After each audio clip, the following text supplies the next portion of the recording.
This is David with The Verge, and this is the 2012 version of the Apple TV. Physically, it's absolutely identical to the 2010 version. It's really small, 3.9 inches squared, and just under an inch tall. It's still black, glossy on the sides, and matte on the top. It's really nice looking and should slot pretty easily and unnoticeably into your home theater stack. Its hardware is still super simple and basic. You do pretty much everything using the HDMI port, and there's also a micro USB port, an optical audio port, and an Ethernet port. Even the remote is the same as it used to be. It's also really basic. It has the 5-way directional pad plus menu and play pause buttons, and it's great for navigation. Apple designed everything to be really simple, but for typing it's actually pretty hard because you end up going right, down to just to type a letter. And fortunately there are companion apps for iOS that you can use easily with the Apple TV, and those work much better, mostly because they give you a full keyboard and some gesture support to get around. But the remote is really good looking and for the most part does the job fine. Inside the box there's one big upgrade, the new A5 processor. It's a single core version of the processor that was announced in the iPad and iPhone last year.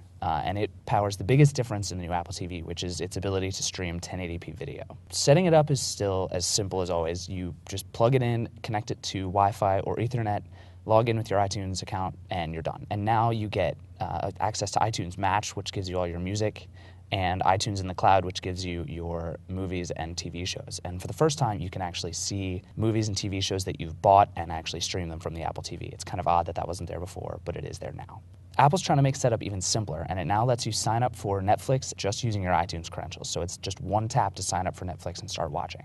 Once you're logged in, you see the other big difference in the new Apple TV, which is the new interface. It's really icon-based and looks a lot like iOS. It's nicer to look at than the previously text-heavy version, but it's not necessarily easier to use or access. You see all the icons at once, whether you want to or not, and you'll find yourself scrolling through apps that you don't care about just to get to the ones that you do. Most of the apps, on the other hand, still look the same as they always did. They have the CoverFlow style icons on the left and text menus on the right.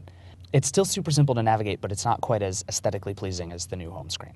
Most of the content that you can stream from iTunes and Netflix looks really great. The 1080p is really impressive and actually doesn't need to buffer that much. It's pretty fast and looks really fantastic. It's really sharp. It's not quite up to Blu-ray quality, mostly because of some compression artifacting that you get from iTunes servers, but it's really good and is definitely a noticeable improvement over the previous Apple TV.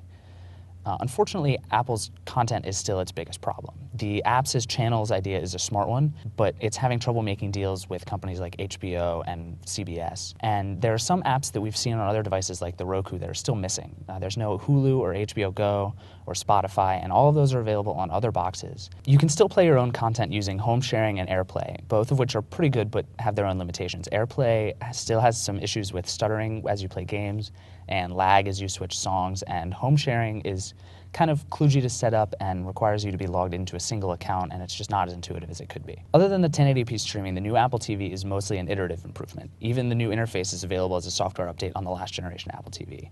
It's good, it's certainly the best Apple TV we've seen yet, but you're still choosing a superior user experience over the wider content offerings of a device like a Roku or a Boxee or a WD-TV device. At $99, it's not a bad price for something that does Netflix and iTunes so well, but if you want other content from Hulu and the like, you might be better off picking a different device.